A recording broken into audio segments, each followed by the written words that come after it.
So this is the jet ski I got recently.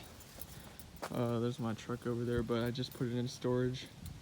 I'm not gonna take the cover off because I just put it on, but I'll show you another time what it looks like under there.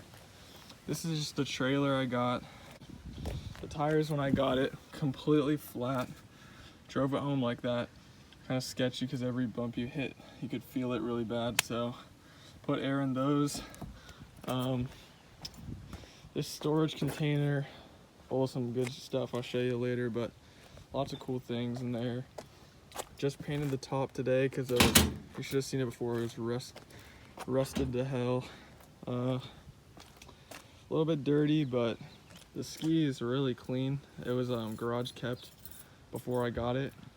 And the story behind how I got it was an old friend that lived in the neighborhood before he moved. And he moved and then like kept it in his garage for about like 7 years. It hasn't been in the water in 7 years besides the one time I took it out when I got it running. He said if I could come get it running, I could take it. And it's only been in the ocean like a couple of times. He mostly took it to, I think, like Havasu and stuff.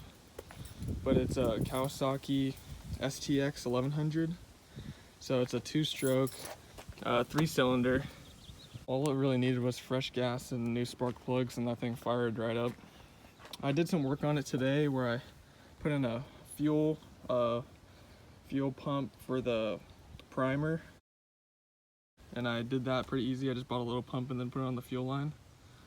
Because this thing, only downside I've really noticed is trying to get it to start when it's been sitting for a while.